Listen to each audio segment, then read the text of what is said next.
Baik, Assalamualaikum warahmatullahi wabarakatuh. Selamat malam Ibu. Izinkan perkenalkan terlebih dahulu. Nama saya Patrio Teguh Hamandengan Sitorus dengan NIM 22860026 dengan kode kelas 096 dengan jurusan Pendidikan Pancasila dan Kewarganegaraan atau disebut PPKN. Dosen pengampu Ibu Rizky Karina SAUM MA. Baik, di sini saya ingin menjelaskan mengenai tentang PPKN atau disingkat Pendidikan Pancasila dan Kewarganegaraan. Yang pertama itu menjelaskan kenapa harus belajar PPKN. Yang kedua, apa itu PKN dan mengapa itu penting. Yang terakhir, apa yang terjadi jika generasi muda ini tidak bisa memahami PPKN. Baik, di sini saya menjelaskan yang pertama. Jadi menurut saya pendidikan Pancasila dan kewarganegaraan ini atau disebut PPKN pada dasarnya adalah mata pelajaran yang bahas tentang nilai dasar kehidupan berbangsa dan bernegara. PPKN tidak hanya berisi hafalan tentang undang-undang atau sejarah, tapi juga lebih ke tekanan pemahaman bagaimana seorang bisa menjadi negara warga yang baik. Di dalamnya itu dipelajari tentang Pancasila sebagai dasar negara, yang kedua Undang-Undang Dasar Negara, hak dan kewajiban warga negara, serta bagaimana bersikap kehidupan sosial agar terciptanya keteraturan, keadilan, dan juga persatuan. Jadi PPKN itu bukan hanya sekedar pelajaran teori, tapi bekal untuk hidup bermasyarakat secara nyata. Selanjutnya, yang kedua, apa itu PKN dan mengapa penting? Jadi pelajaran PPKN itu penting karena setiap individu itu hidup dalam suatu negara, hidup tidak bisa lepas dari aturan serta nilai yang berlaku. Dengan adanya memahami PPKN ini, seseorang akan lebih tahu mana yang benar, ada yang salah dalam kehidupan bermasyarakat. Bagaimana menghargai perbedaan, serta bagaimana bersikap adil dan bertanggung jawab. Selain itu, PPKN juga membantu membentuk karakter seperti disiplin, toleransi, dan juga cinta tanah air. Dalam kondisi hal tersebut, masyarakat beragam seperti Indonesia. Pemahaman ini sangat dibutuhkan agar tidak mudah terjadinya konflik ataupun perpecahan hanya karena perbedaan suku, agama, maupun perbedaan pendapat. Yang terakhir, jika generasi muda tidak bisa memahami, yaitu berdampak bisa cukup serius bagi kehidupan berbangsa bernegara. Mereka bisa tumbuh tanpa arah dalam sikap warga negara. Negara cenderung tidak peduli aturan, bahkan bisa melanggar hukum tanpa berasa bersalah. Kurangnya pemahaman ini juga membuat generasi anak muda ini mudah terpengaruh oleh informasi yang salah, radikalisme, ataupun sikap intoleransi terhadap perbedaan. Dalam jangka panjang ini, hal ini bisa melemahkan persatuan kesatuan karena tidak ada rasa tanggung jawab bersama sebagai suatu negara ataupun bangsa. Oleh karena itu, PPKN menjadi sangat penting sebagai pondasi agar generasi muda memiliki kesadaran sikap dan perilaku yang sesuai dengan nilai-nilai kebangsaan negara. Nah, di sini saya ingin mewawancarai mengenai tentang pendidikan Pancasila dan kewarganegaraan. Bang, saya ingin menanya mengenai apakah nilai-nilai dalam PPKN ini sudah diterapkan dalam kehidupan sehari-hari? Kita sebagai masyarakat pastinya mau secara sengaja ataupun tidak sengaja pasti sudah melakukan nilai-nilai PPKN tersebut, karena seperti saling menghargai ataupun gotong royong, toleransi sudah kita temukan di beberapa lingkungan masyarakat.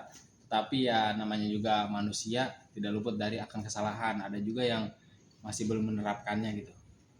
Selanjutnya Bang, apa harapan Anda untuk generasi muda ini terkait pemahaman PPKN untuk harapan kedepannya? Saya selalu berharap generasi muda dapat agar lebih melek lagi akan nilai-nilai PPKN, karena dengan mengetahuinya nilai-nilai PPKN, generasi muda akan lebih teratur dalam menjalani kehidupan, akan lebih saling menghargai atau apapun dalam aspek kegiatan positif lainnya. Ya. Yang terakhir Bang, mengenai apa yang bisa terjadi jika anak muda ini tidak bisa memahami PPKN, tidak bisa diterapkan.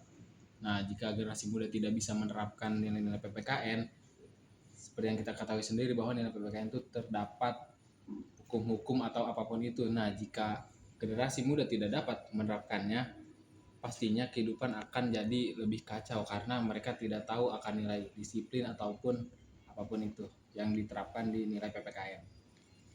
Baik, itu saja yang bisa saya wawancara ke teman saya. Terima kasih. Di sini saya akan mewawancarai mengenai hak dan kewajiban. Sebelumnya izinkan perkenalan terlebih dahulu Bang, namanya siapa? Perkenalkan, nama saya Devran El Tabarat, saya asli Bekasi. Yang Abang? Perkenalkan, nama saya Alfred Handrianto Sinaga dari Serang. Nah, di sini saya ingin menanyakan hal hak dan kewajiban sebagai warga negara. Yang pertama dari Abang dulu nih. Apa sih hak dan kewajiban sebagai warga negara yang Abang ketahui itu? Hak sebagai warga negara adalah menerima apa yang dijanjikan oleh negara. Jadi contohnya itu adalah keamanan dari diri kita, dari negara untuk diri kita. Dan kewajibannya adalah kita menjalani hukum-hukum yang sudah ada, peraturan-peraturan yang sudah ada. Lalu, Hak itu seperti yang ada di pemerintahan, itu hak kita sebagai warga negara seperti mendapatkan fasilitas yang layak dan pendidikan yang layak juga. Dan kewajibannya itu kita jadi warga negara, kita membayar pajak tentunya. Itu aja sih. selanjutnya pertanyaan kedua mengenai berikan contoh hal yang nyata gitu Bang. Apakah kamu sudah menjalankan kewajibanmu sebagai warga negara?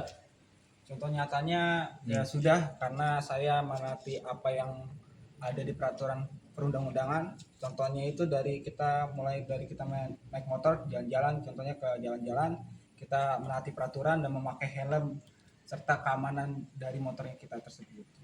Dari Abang? Balik lagi ya ke kewajiban sebelumnya, itu kewajibannya yang sudah saya lakukan tuh kayak membayar pajak ya, bayar pajak rumah atau membayar pajak motor, itu aja. Yang terakhir tuh mengenai pertanyaan, apakah kamu lebih menuntut hak atau menjalankan kewajiban sebagai warga negara?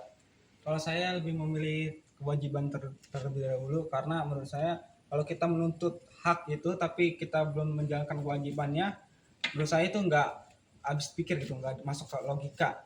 Karena menurut saya itu di mana-mana tuh harus kita jalanin dulu apa yang kita perlu gitu, apa yang kita mau gitu, sebelum kita menuntut gitu. Jadi kita harus ngelakuin kewajiban kita terlebih dahulu gitu. Untuk keduanya, kalau bisa itu jalankan keduanya, tapi yang lebih penting itu kewajiban ya. Yang dimana kewajiban itu yang dimana kita sebagai warga negara kita harus mematuhi peraturan yang ada, dan dengan cara itu kita mendapat fasilitas yang layak yang akan diberikan oleh hak yang akan diberikan oleh pemerintahan negara tersebut. Oke, di sini sudah kita wawancarai mengenai hak dan kewajiban. Makasih Bang ya. Oke, makasih.